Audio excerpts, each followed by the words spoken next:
Coba deh ingat-ingat, tahun 2010 hanya dengan uang Rp1.000 aja, kita udah bisa beli mie instan sebungkus. 10 tahun kemudian di tahun 2020, harga mie instan sebungkus Rp2.000 sampai Rp3.000.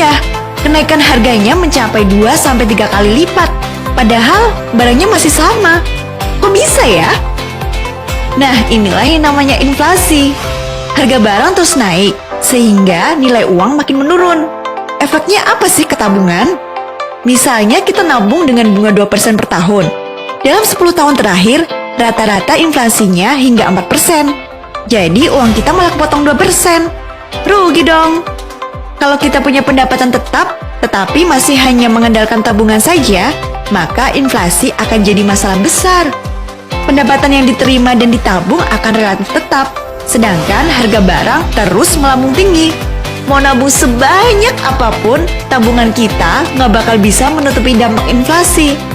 Jadi, nggak bakal cukup dong buat beli mobil canggih, keliling dunia, ataupun punya rumah mewah. Sedih kan? Satu-satunya solusi untuk melawan inflasi jangka panjang adalah investasi. Investasi adalah mengelola dana supaya menghasilkan keuntungan jangka panjang.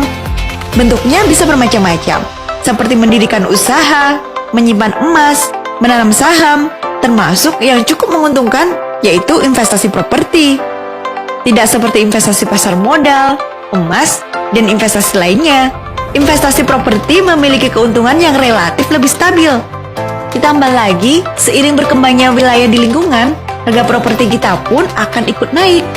Selain itu, dari segi resiko, investasi properti bisa dibilang investasi yang paling kecil resikonya.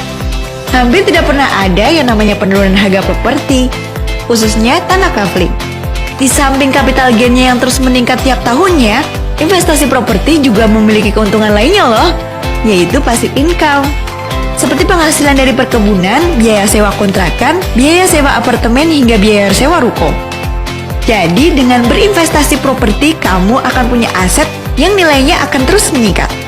Bayangin deh, kalau misalnya kamu punya aset properti senilai 100 juta aja di tahun ini, dengan kenaikan capital gain mencapai 10% per tahun, dalam 10 tahun kamu udah dapat cuan banyak banget kan?